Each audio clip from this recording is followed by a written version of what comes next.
Donc ça, c'est la technique que vous allez pouvoir utiliser chez vous pour faire votre cuve. Et en fait, la cuve, vous pouvez la garder assez longtemps, plusieurs mois.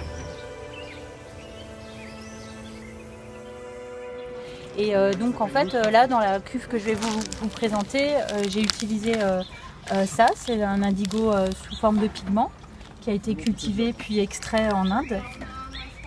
À la base, l'indigo, c'est pas une plante qui s'appelle indigo, mais plusieurs plantes qui contiennent cette molécule, qui sont en fait des plantes vertes. Ce qui est assez joli d'ailleurs, c'est que en fait, la technique de teinture à l'indigo est présente sur tous les continents, sauf que la recette pour y parvenir est à chaque fois différente. Chimiquement, ça répond aux mêmes critères, mais ce qui est assez magique, c'est de voir que plusieurs peuples simultanément, enfin plus ou moins simultanément à l'échelle de l'humanité, ont réussi à développer ces techniques. Alors, pour créer cette potion magique, il faut un milieu alcalin. Donc, pour alcaliniser l'eau, je vais utiliser la chaux et puis du sirop de fructose.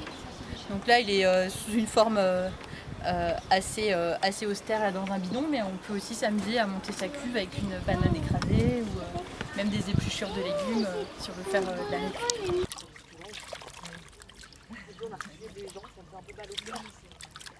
Mais bon.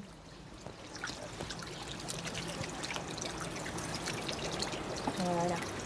Et donc je vais l'introduire comme ça dans le vin, délicatement, pour que si jamais il y a de l'air prisonnier dans le tissu, en fait, vous voyez, il va s'échapper par le haut. C'est pas définitif, hein, tu vois, ça devient bleu encore là.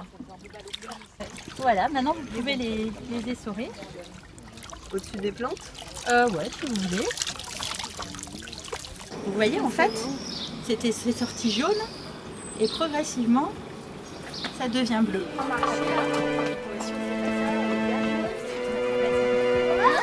Ah, il y a des poissons.